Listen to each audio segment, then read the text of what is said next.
Hello, this is Joe Walensky, and I am the program manager for ConveyUX, and I'm talking with several of the speakers who will be at the conference coming up in January in Seattle. And today I'm talking with Sarah Rice. Hello, Sarah.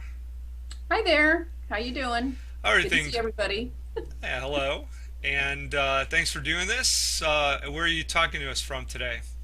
My pleasure. I am located in San Jose, California, where the weather is nice and lovely. Yeah, been here for a long time. I can just tell you a little bit about myself. I have been in the information architecture slash user experience world for a number of years. I have a background in library and information science, and kind of got out of school right when the internet was exploding, like a lot of people I've talked to, and really got interested in like making websites and making them understandable for people and organizing lots of really complex information online, and and that kind of grew and grew into, as information architecture kind of came on the scene, and then that kind of worked its way into interaction design, and then user experience seems to be like the word that we're using these days, which makes a lot of sense. It's a great kind of umbrella term for a lot of the stuff that I do, and others in the space seem to work on. So yeah, I've been doing this for a long time. I've been in the world of consulting. Right when I got out of school, somebody came up to me and said, "I really want to work with you, but I only work with consultants." And so I was like, "Great, I'll be a consultant." And started out that way, and found out that it really works. It works well for me to go in and work on a specific project and kind Um, of see it through, and then and work on another project. And so, what does that mean in your case? What are the types of like daily, weekly activities that you'll frequently be involved in on your projects? Well, I like kind of longer term projects, and so a couple of examples are, for example, eBay came to me at one point and said, our help content is such a mess, and we don't know what to do with it, and it's grown organically over the last couple of years, and different people in different parts of the organization um, have just kind of like been generating a lot of this content, and it's kind of big and messy, and nobody can find anything. And so I came in and do what we do.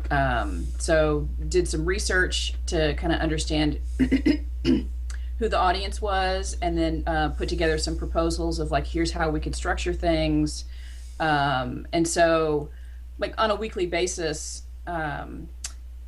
following a project plan, whatever that might be. And I work from home a lot, but also to kind of, depending on where my clients are, I'll travel into the office a couple days of the week. And usually a lot of it is, people just are like, I'm not sure where to go from here. And so trying to figure out, well, here's what we have, and here's our ultimate goal, and how do we get there. So kind of spending time in meetings talking with them about that. Or I really enjoy doing the research part of things, because I get to know the audience pretty well, and put some models together. I like to do mental model research, and so putting some different models together, and then communicating those throughout the organization. I really Communication is so incredibly important, as we all know. It's one thing to do the work, but it's another thing to let other people know, what is it that we found, what does that mean, how does that impact everybody else in the organization. Because for me, it's really important that, whatever it is that we do, whatever it is that we find, that we make it actionable for other people, because like we're part of a bigger process. So Well, with all the different things that you're involved in, are there any new areas that you've been studying? Any new design thinking? Any new processes or techniques that you've been dealing with lately? yes, I'm so glad that you asked that question, because it just so happens I go to the Information Architecture Summit every year. So, conference that I go to and have been going to for a while. And the last couple of years that I'd gone, it was helpful to go, and there were some areas, some talks that were kind of inspirational. But I was kind of starting to wonder, is there more to the work that I do? Is there, it just seems like I had been hearing the same things over and over, or, I wondered if I had reached the ceiling of what I do in my profession, and wondered if I needed to go somewhere else. And I actually blogged about that a couple of times. And then I went to this last architecture summit that was in San Diego, and they were talking about reframing information architecture. And I was like, well, what does that mean exactly?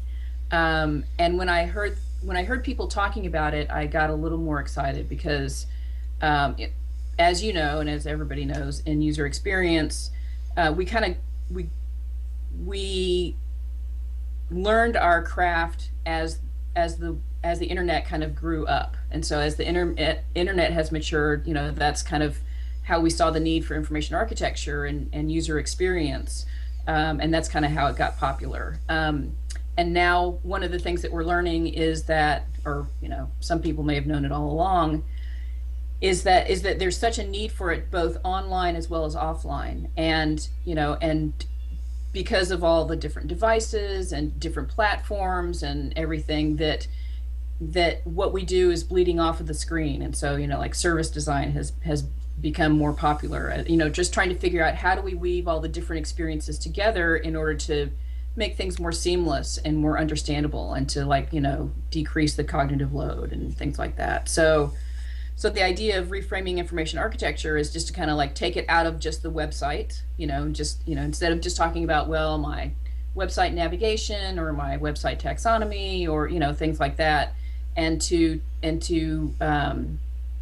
talk more about wayfinding and placemaking, and how do we do that offline? And then how do we do that as people move from offline to online? And how do we do that, if they go into the store but also have their app, and making things more consistent. And there was just something about how it was presented that just really it got me really excited to kind of go, wow, there's more to do in this field, and I don't have to go elsewhere to kind of to stay really interested and engaged.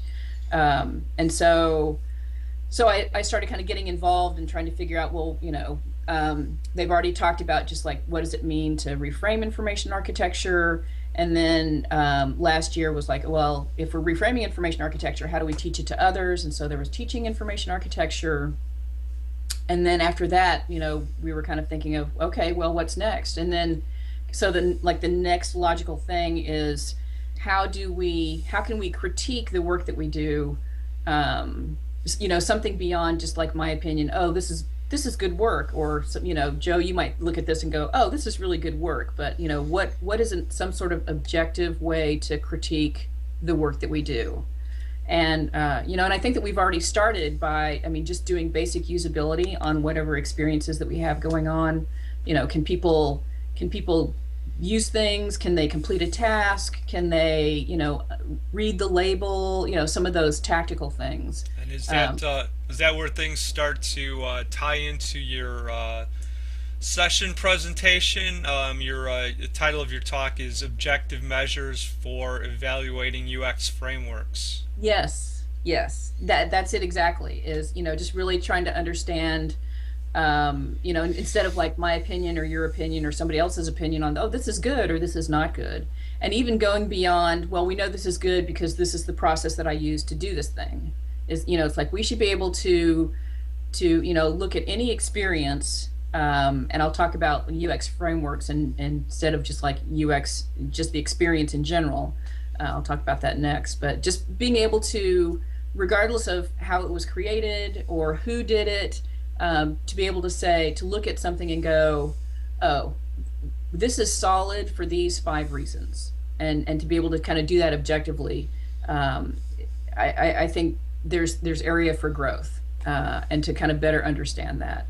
And I specifically wanted to work on how to evaluate UX frameworks, because that talks more about kind of my area of interest, which is information architecture. And so it's not just about complex information. It's just about within any user experience, there's some sort of underlying framework.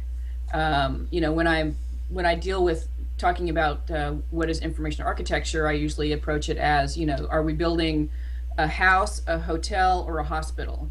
Because figuring out the framework of what it is that we're doing is going to influence all the subsequent work that we do. And so within user experience, it's like, do we want to teach somebody? Do we want to sell something? Do we want to, what does that underlying framework look like? And then how do we evaluate that? It's like, if we know what the goal is, and we put the basic framework together and then build on that, does the framework work? And does it work, offline as well as online? And does it work across multiple devices and over time, and is it extensible, and all those things? So I think there's a lot to kind of explore about how do we do that objectively, it's like we all know how to do it subjectively, I think. I think we all know to have our own opinion, and it's like if we get 3 people in a room, there's always 5 opinions. We all know that. And so it's trying to figure out how to do that more objectively. So that's going to be what I'll be talking about in January. All right, great. Well, thanks for taking a few minutes to talk about this with me, and we'll see you in Seattle in just a few weeks. Awesome. Thanks so much, Joe. Appreciate it. All right, thanks, Sarah. Hmm. Bye.